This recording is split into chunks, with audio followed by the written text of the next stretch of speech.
Council for Exceptional Children, a review of the organizational structure by Maureen Martin, Florida State College at Jacksonville. The mission of the Council for Exceptional Children, further referred to as the CEC, is to form an international community to become the voice and steering committee of sorts to provide the best quality education and life for children with special needs. The mission is to get families of special needs children involved in the process. The core values reflect a desire to bring quality education for students with disabilities in a global environment. The rights of students with disabilities must be protected, and this organization is the voice for this population of students and the advocacy group that supports the special needs children. The CEC's vision is to work with other partners to make sure students with exceptionalities are included as an integral part of society. They are the voice for this population and provide the educational and transitional needs into a functioning community. The CEC works closely with the Ministries of Education in order to assist, educate, and advocate for students and their rights. This program is called the Step by Step. They train experts to provide professional development, sponsor international forums for teachers and parents to learn, share best practices, and glean information from one another. According to Grillo and Kilgo, the number of infants and toddlers served under the IDA has increased significantly over a span of 14 years. In 1992, approximately 145,000 students were served, and in 2008, approximately a total of 342,000 students were served.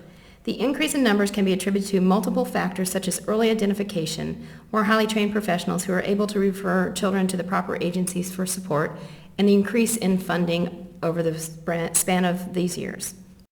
As you can see in Table 2, the CEC recommendations for funding for 2015 and the actual appropriations from 2014 have a large disparity. It seems when federal budgets are cut, education is one of the dispensable items and the first items on the line item budget to be cut. The appropriations each year have increased but are not sufficient to completely support the population of students served. The one item that I find interesting is the research line that has been consistently around $50,000 per year. This seems to be a critical area for an increase in funding to assist students with disability. However, it seems not to be a priority item for the legislative body. The CEC also supports lobbyists and legislature for funding for educational research in this area. They are one of the largest organizations to try to fight for the funding for educational research. The resources provided by the CEC include the following but are not inclusive: education and training, lobbying for legislative funding, support for the Workforce Investment Act, international support for students with disabilities. The question arises, is the agency meeting the needs of children and families? Even though the funding is not sufficient, they are educating the stakeholders, creating a body of educational lobbyists, and ensuring a large-scale effort to provide funding for intervention services and education of students with disabilities. So the last question is, are our services affordable and effective? The CEC is fighting to ensure that all students with disabilities have the right to a free and equitable education experience. There's a lot of room for improvement, but this organization is at the mercy of the legislative body and cannot control all the factors.